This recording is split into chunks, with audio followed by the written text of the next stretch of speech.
game about an earthworm battling wicked crows or Neo saving the Matrix from the evil agents in business suits. Shiny Entertainment has done it all. This is their story. They've made some of the quirkiest, the hardest, the hottest games of all time. Shiny Entertainment. It all started in Northern Ireland, where an aspiring pilot and self-professed junior high geek named Dave spent his days crouched over a computer, writing his own games.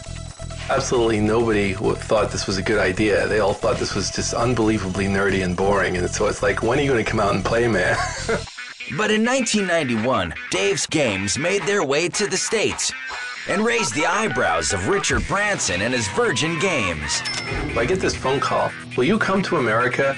We have a deal with McDonald's right now, and we need a McDonald's game really fast. Perry and a handful of other programmers frantically fry up global gladiators to lead the fast food giant's first game-based environmental campaign. He was immediately summoned back into action. Virgin's offices suddenly freaks out because there's an emergency. The Aladdin game needs to be done, and we have 100 days to do it. Ultimately, the game made over $100 million. And that's when I kind of went, maybe I should start my own company. The 1st of October, 1993. Perry assembled a small team of friends. First goal, finding a name.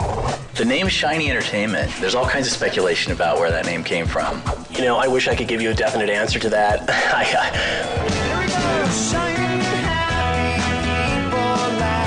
We couldn't come up with a name, so we ended up naming it after the song Shiny Happy People, because it happened to be on the radio at the time. I've never really been very good at naming anything, quite frankly. Newly named Shiny was ready for its first project. A gamble on a strange little slimy dude in a cybernetic suit. Their bizarre new creation, Earthworm Jim. He was an overnight sensation. I think that if I really was to analyze the whole thing, why did it work? The answer was the humor. It was just funny. It was strange. It was wacky. It was in the days of Ren and Stimpy, and so the world liked that kind of stuff at that time. Just zany, wacky, making funny noises. He does all the classic gags. Earthworm Jim put Shiny on the map, winning numerous Game of the Year awards and countless rave reviews. 1995, the company put together a sequel. As expected, Earthworm Jim 2 was yet another hit. However, a new foe was on the horizon, 3D. 3D showed up, and suddenly everyone had to put their pencils down. The future is not pencils. All that talent and skill and technology that we'd amassed to that day, and the engine, useless. Shiny regrouped and introduced its new 3D hero, a janitor in a high-tech suit who becomes an unstoppable killing machine. Odd? Yep. Popular?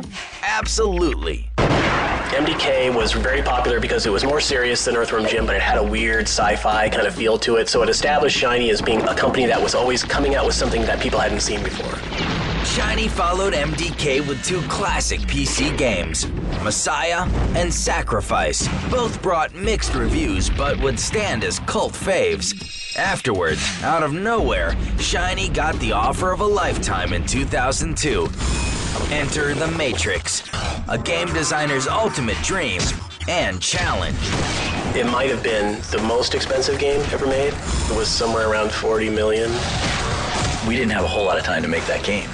We knew that if we didn't deliver on time, on the same date as the film, we were in big, big trouble.